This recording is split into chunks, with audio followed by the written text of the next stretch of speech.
Okay, we are going over chapter 13. For some reason, this was recorded earlier, but they never gave me the link. So I'm not sure if I did something wrong or they never sent it. So I'm pre-recording it again to leave it out for you guys. Chapter 13 is about peripheral nervous system. As you know, anything outside of the central nervous system is peripheral nervous system. Okay, so central nervous system was brain and a spinal cord. So this peripheral nervous system is all the sensory neuron that brings in information to CNS and all the motor neuron that takes out information from CNS. So basically, it's a way to connect with external environment. Okay, so you can sense different things, and in a way, it will be able to communicate if the temperature is hot, for example, that's external environment. All right, so what we're going to be doing is mostly going over the peripheral nervous system and the type of sensory receptors. If you recall, we mentioned that you're starting off with receptor, and then via the sensory neuron, information goes to the control center or central processor, and then via the motor neuron, it goes to the effector. So that's what we're going to be looking at. Mostly we're going to be looking at the receptor. Now, sensory receptors, they're coming in a lot of different types. And the idea is that sensory receptors, they trigger their action potential or impulses, and they send that information to CNS.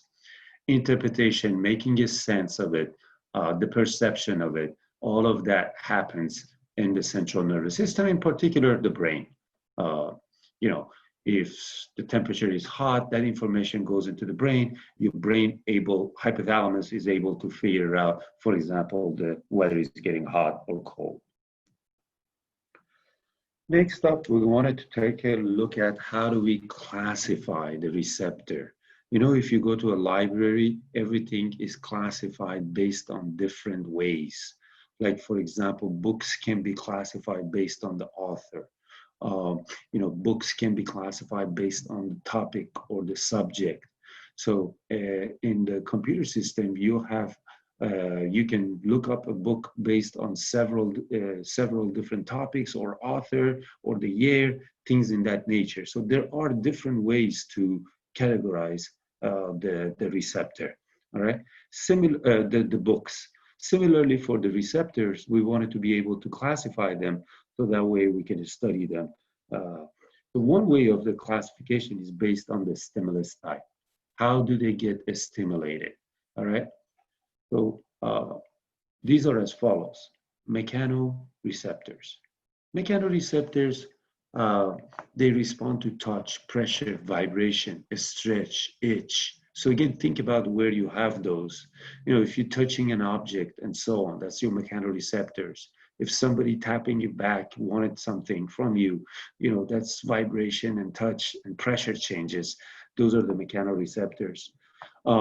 These mechanoreceptors could exist in your joints, your ligament. All right. So again, they could respond to the mechanically, they could get stretched, and as a result of that, or your body can do opposite action because you don't want it to damage any ligaments or tendons and things like that. All right. So sometimes this is known as a proprioceptors. We'll discuss that later.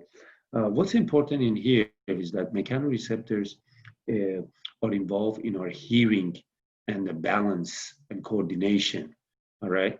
So the hearing, as the sound travels in our external auditory canal or meatus, all right, it causes the tympanic membrane to vibrate.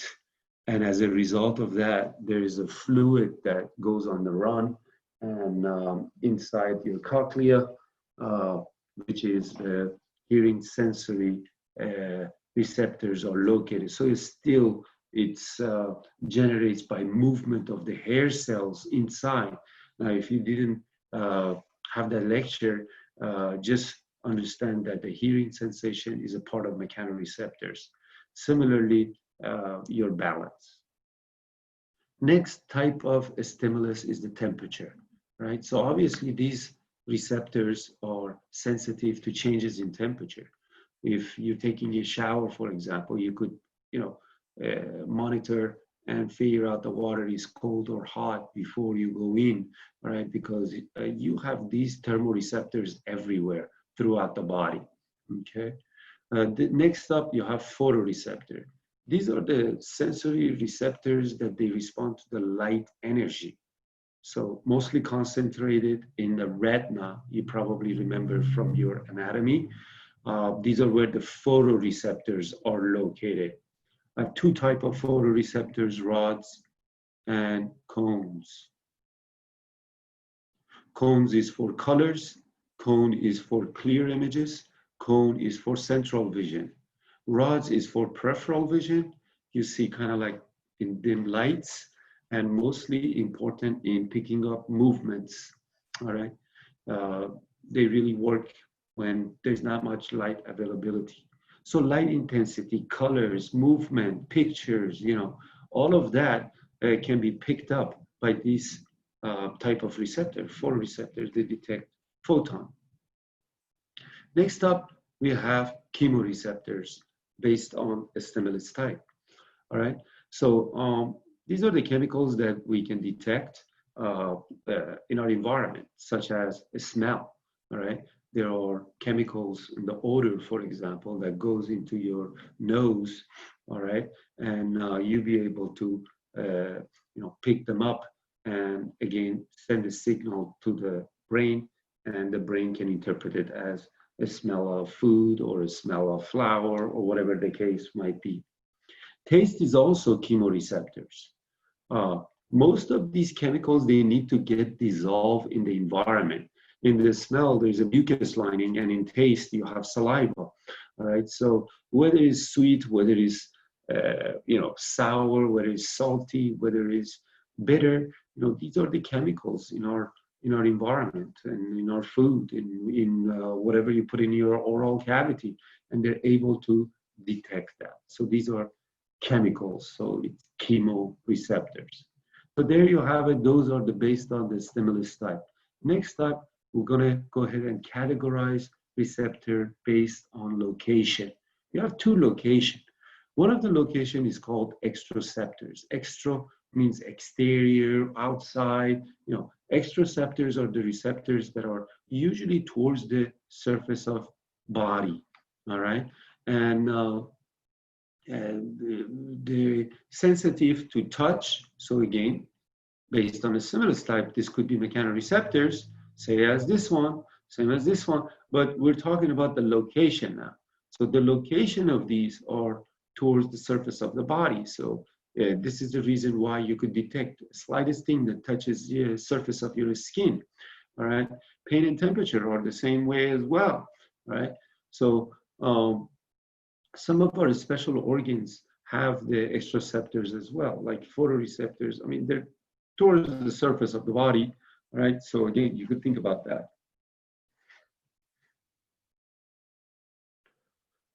The receptors could be way deeper, like maybe in the organ or nearby the organ. And if that's so, a stimulus comes and arises from within the body, and this is called interoceptors. Again, you could think of it as interior, inside, etc. Find in visceral. Visceral means what? Means organ, all right, and blood vessels. Right? So again, they're sensitive to temperature, stretch, chemical changes. For example, maybe you had a bee venom, bee stung you, and the venom goes deep in the body. I don't know if you guys got stung by the bee before, right? But it goes like so deep, all right? So, and you feel like that area, that localized area deep in the body, they're still hot. Sometimes you feel like you have you know, pain coming in from your stomach, or you feel like, you have a headache deep inside your brain, right? So those are from viscera, from the organs, they're coming in from deeper part. That's why it's called interoceptors. Next up, we have proprioceptors. Based on the location, proprioceptors, they're always in skeletal muscle, tendon, joints, ligaments, things in that nature. So basically, they advise the body about your movement. So that way you could coordinate the movement. You don't pull or damage the tendons or ligaments, or damage your joints as you're using them, etc. So those are called proprioceptors. All right. Degree of a stretch. They respond to the degree of a stretch. All right. So if your ligaments is keep getting tighter, and keep getting pulled, you have a tendency to do the opposite action because you don't want to hyperextend your hand, for example, movements. Next up, you got classification based on a structural complexity. In other words, what do they look like? So you'll have two kinds. One is simple, which we're going to be looking at most, or complex. Usually the complex one related to the special senses. They're really unique in terms of what they look like, how the photoreceptors are look like. It's no other place you can find that. So it's kind of like unique.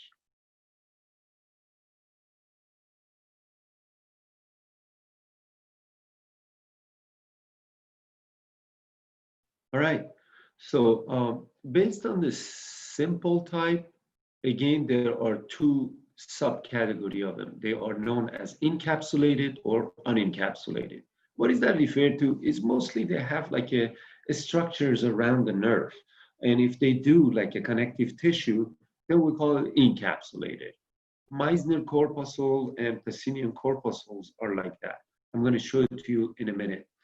Unencapsulated, when there is like just like free nerve ending, there is no connective tissues or structure around the nerve, and that would be unencapsulated. Let's go ahead and take a look at really quickly to see if we can see it a little bit better. Here are a good example of encapsulated. Here's the Meissner corpuscle, here's Pacinian corpuscle. These two types, you probably ideate in the anatomy under the skin. They are right on the, mostly on the dermal area, dermis. If you remember, you have epidermis, dermis, and hypodermis. These are in the dermis area.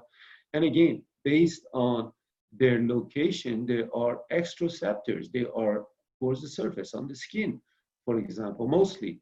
And based on the stimulus type, there are mechanoreceptors. So you could see S is for stimulus type, mechanoreceptors, all right? And in this case, we're looking at based on the structural complexity, and they happen to be simple, encapsulated. You will see the structures around it. It looks like a chopped onion in this case. Versus unencapsulated, right? Here's the unencapsulated, right? And you can see they're just free nerve ending. If we could enlarge that, similarly, these are kind of like, there's no extra structures around the nerves. So they are unencapsulated. And that's what the structure, that's what they look like. Where they located, what kind of a stimulus. Now, sometimes you might be able to see nociceptors. Nociceptors, they're a type of mechanoreceptors, but they are associated with pain only. Similarly with the proprioceptors, they're for a stretch, but they're a type of a mechanoreceptors as well.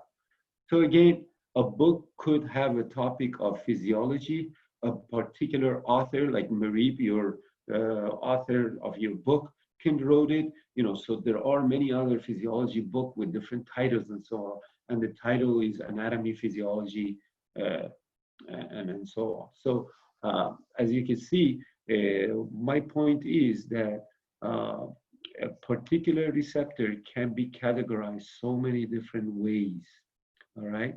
So that's what we went through, all right? So let me see if I covered everything. It looks like I did. There was just like several examples of that. Now, uh, what do we do after this? Okay, so after this, you go from the sensation to perception. In other words, if you recall, all of these sensation receptors, they detecting the stimulus via the sensory neurons, they have to go towards the central nervous system. So the nervous system can actually become aware of the external environment or the things that are around. So that's the job, perception, integration, all of that is the job of the CNS. All right, adaptation. Whenever the receptors are being stimulated repeatedly, sometimes they become less responsive. That means they may not work as well. And this is called adaptation. All right. So adaptation actually occurs in most of our receptors. I'm going to give you an example. In chemoreceptors, adaptation, like sense of a smell. If you go to the kitchen, for example, somebody's cooking something, you could smell the food. But being there for like 5 minutes, you won't smell the food anymore. What happens to your olfactory senses or the sense of a smell? They became adapted. All right. Let's say you're studying and the background noise of the TV, your somebody family member is listening to the news and so on. It might bother you at the beginning, but after listening to it constantly, you might actually feel to ignore it. Right. So again, to some sense, they become adapted a little bit as well. Taste. Let's say, the food is ready. You're tasting it. It's very spicy, but after eating it a little bit, it may not be as spicy, or it may not be as salty because you get used to it. This is called adaptation. All right, mechanoreceptors. One of the major capability of adaptation that occurs is our mechanoreceptors. You put your clothes, you put your rings, your earrings. You feel that object is touching your skin and so on. All of that is happening.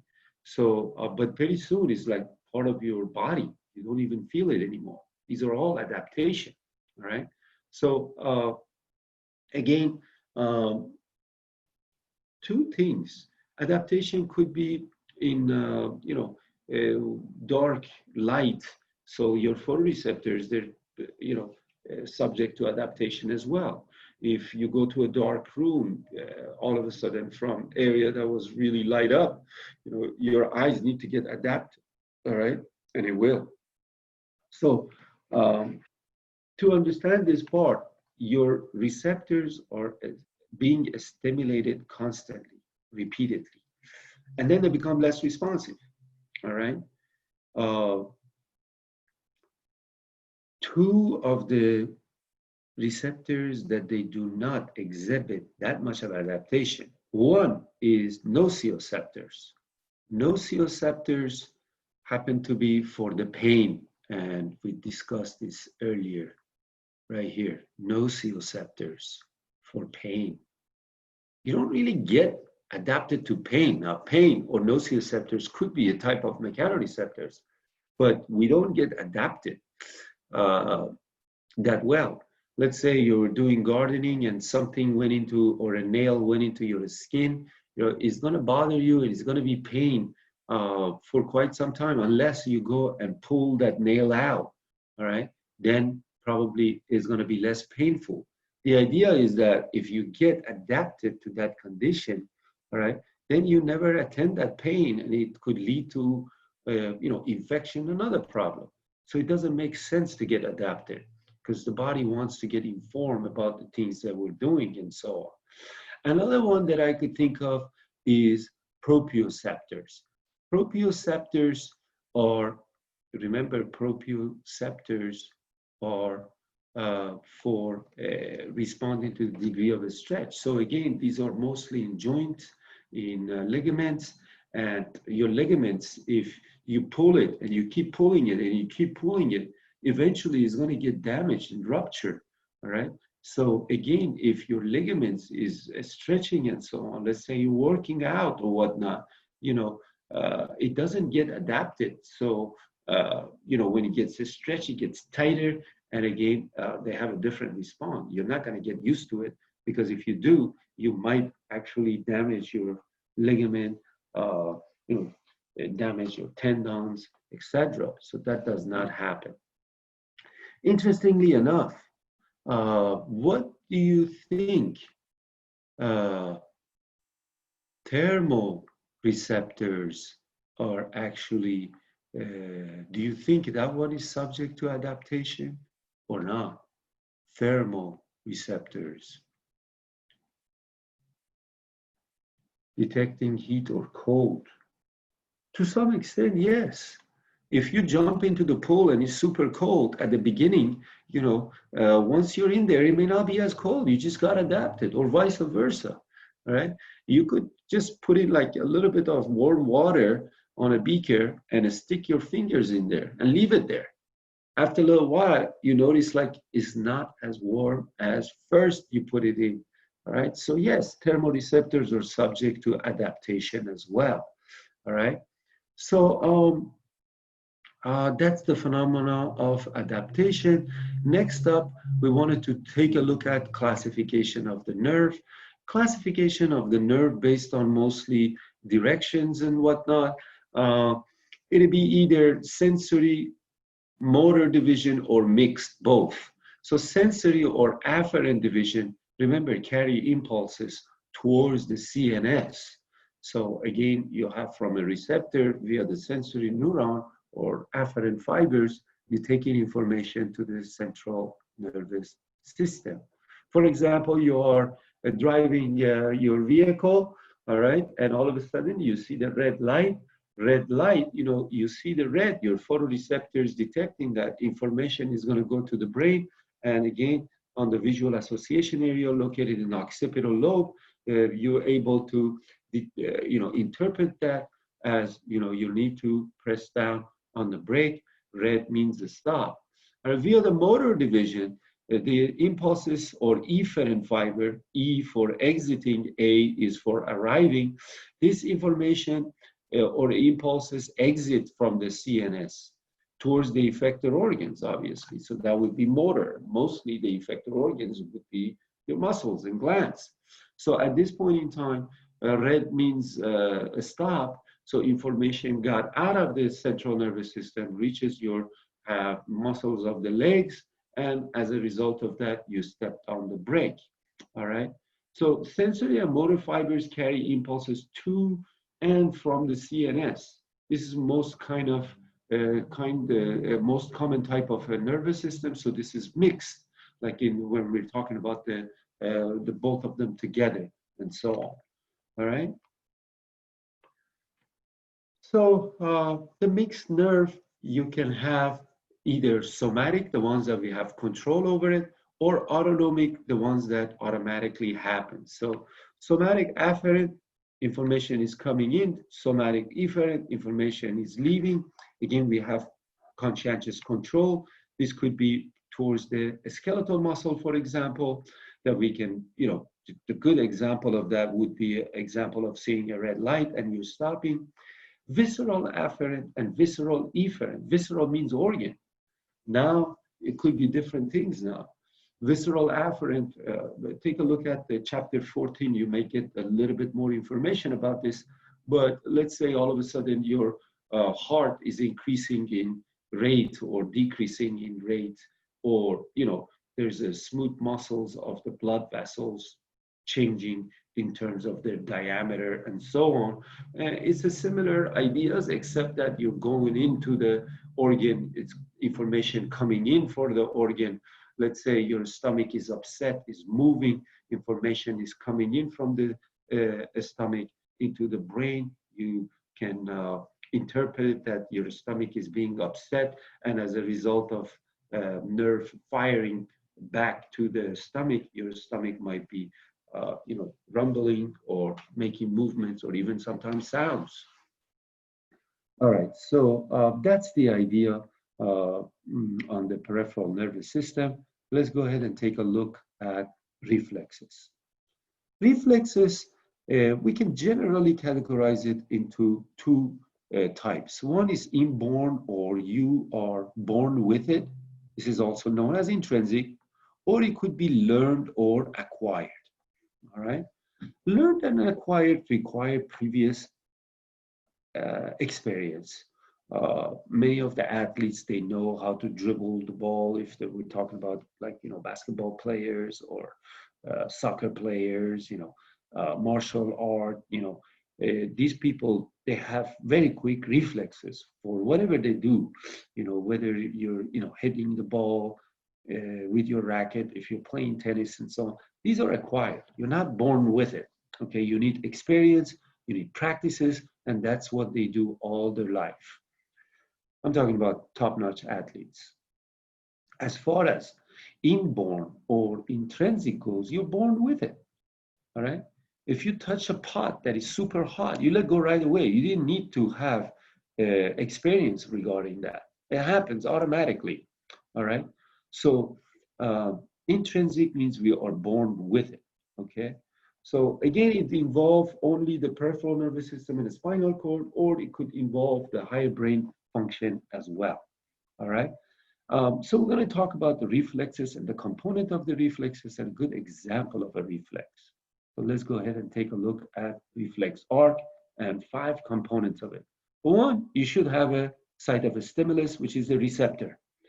A lot of times it could be proprioceptors, it could be a mechanoreceptors, it could be rising either towards the surface or within, and intro or extraceptors. But anyway, this is site of a stimulus. So when you do a knee-jerk reflex, if you ever went to the physician, they probably tap your patellus tendon with the rubber mallet and see if they look to see if you did a knee jerk or you kicked kind of your leg forward. This is a good example of it.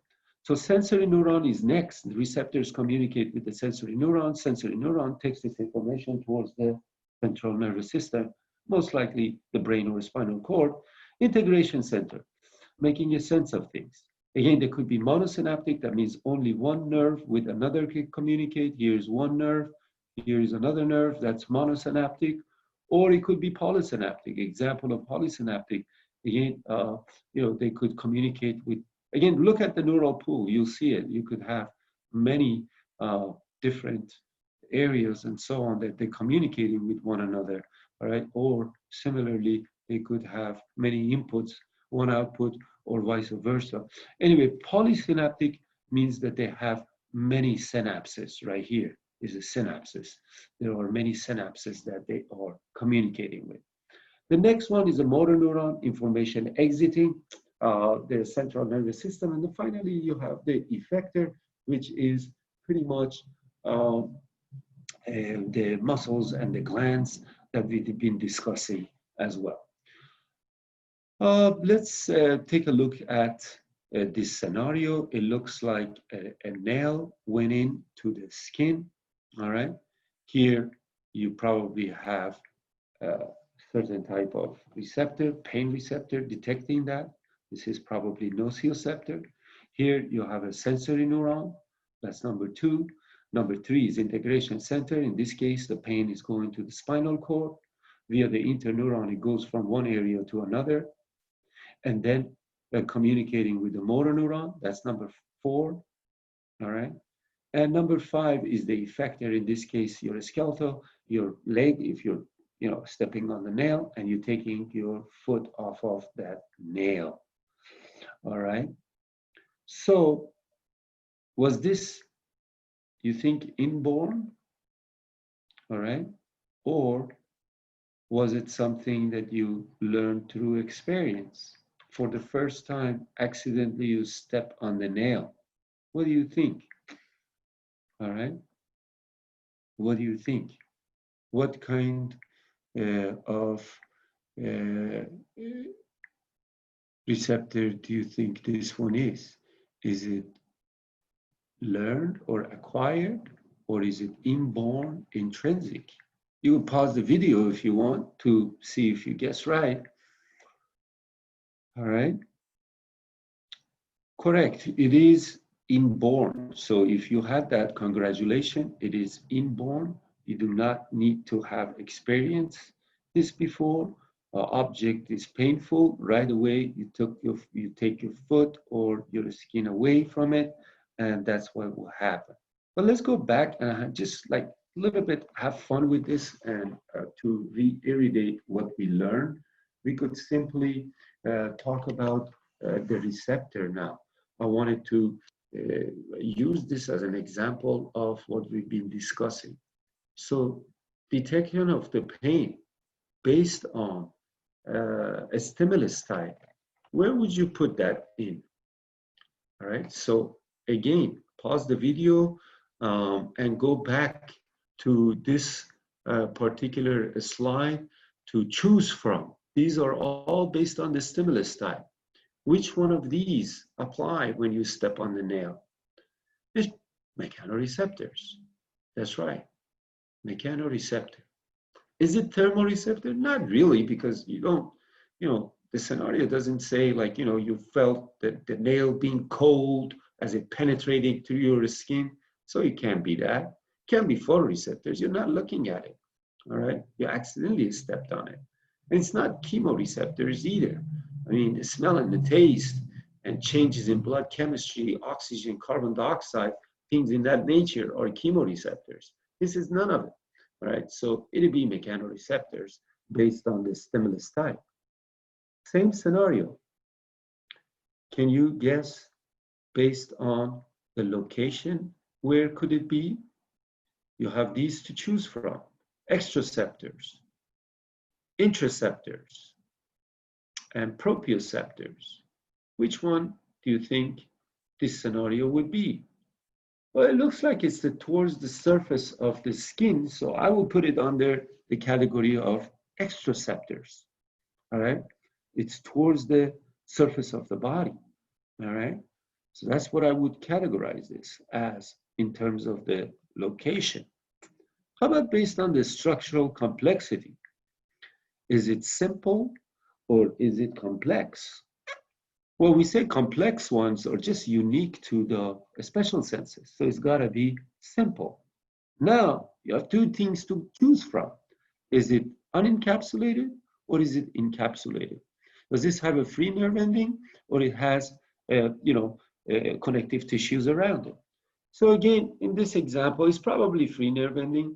All right, we need more information on it, but those are some of the nociceptors are. And that's it. You categorize this based on all the criteria that we talked about. So that was a good exercise. All right, next up, we wanted to take a look at these stretch reflexes. All right, and I'm going to be using this particular slide. All right, so when you're tapping the patellus tendon with the rubber mallet, all right, this part, is going to go in. So basically this part is the part that gets stretched. So it's pulling this tendon towards the object that is patellus tendon, that is. So there are receptors and sensory nerves in the spindle fibers. So this one right over here in blue, all right, that's your sensory neuron. So first was the receptor. We discussed this already, proprioceptors. Number two is your sensory, all right, that's your sensory, number two. So I'm just going to put 1 and 2. So these are stretch receptors, all right, as this can get stretched in the joints, in the tendons, that would be 1, 2, all right. So integration center, what happens in here? That's number 3. Motor neuron, that's number 4. And effector, that's muscles, that would be number 5. Quadriceps muscle. All right, so information goes to spinal cord, is coming back and triggers the quadriceps muscle, and you could see the arrow, you're doing a knee-jerk reflex. Why is it that we have positive and negative in here? Pay attention, positive and negative in here. And if you look at the key, it says excitatory synapses versus inhibitory synapses. And that's where we discuss the IPSP and EPSP in a previous lecture. So let's revisit that really quickly. Excitatory or EPSP, action potential is more likely to happen, all right? So it looks like this positive right here, the action potential did happen. Why? Because again, on the red one, as you can see, it went to the quadriceps muscle, and the figure in this case is showing you that the person is kicking, all right? So action potential must have happened in order to get to the muscle. In the muscle, we have the neuromuscular junction, and the person is kicking. Acetylcholine is being released. So that makes sense. But what about here? It looks like the first one is excitatory, but the second one is negative. Take a look right here.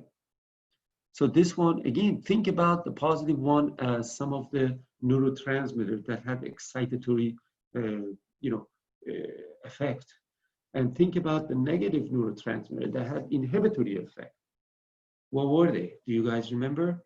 What were some of the inhibitory neurotransmitters? Pause the video if you want to guess. GABA is one. Congratulations. Glycine is another one. All right, and so on. Those are the two that we discussed. But the point is that again, they could open up the chloride ion channel. Chloride could go in, or they could close the potassium. Channels. Now potassium doesn't get out. So again, it can have. You can open up the potassium channel, so more potassium gets out, and you get more negativity inside. So those were associated with inhibition, all right? But let's go ahead and take a look at this. Where is it going? It's going to the hamstring muscle. So when you are exciting your quadriceps, you're inhibiting your hamstring.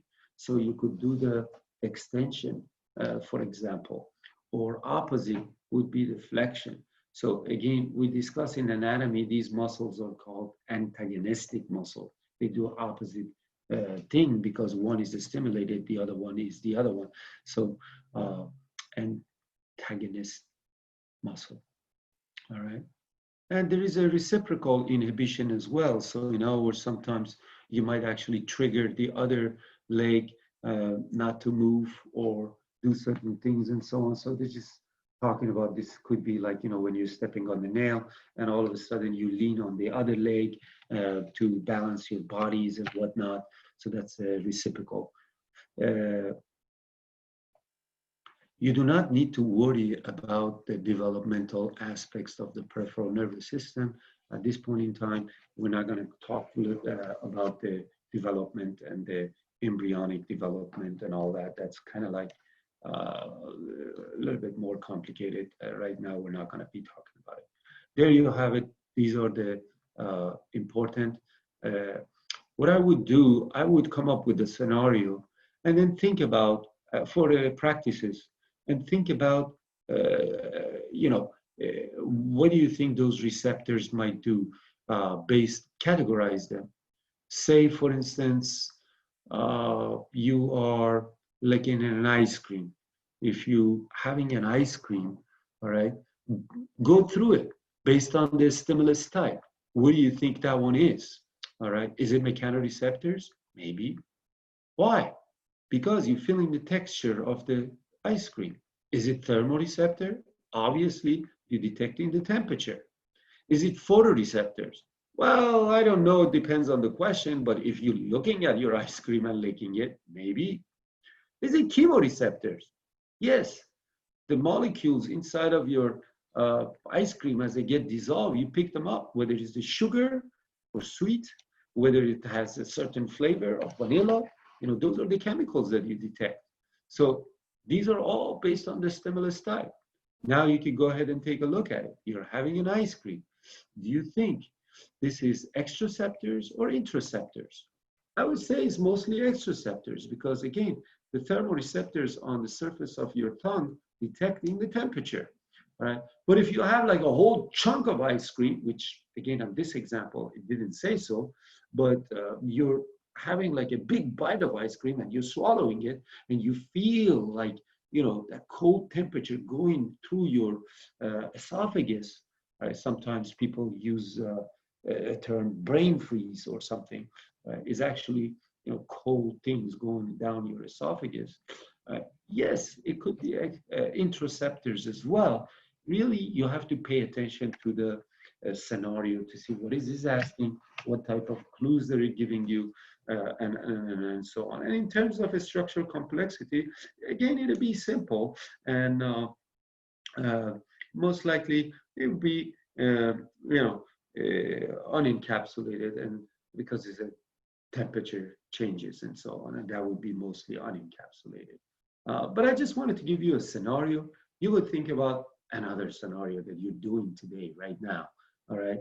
And think about what happens, all right? I'm not going to elaborate what you're doing. It could be a number of things, but I just give you an example to learn how you can apply this knowledge to that example, so you don't fix on a particular and hoping that that example only is going to come up in your exam. Now you're versatile and you could kind of think about any scenario I will give you. So do a couple of practices so you feel a little bit better. And that's all we're going to be doing for this particular chapter. I hope you learned something and enjoyed the lecture, and look for upcoming lectures. Take care.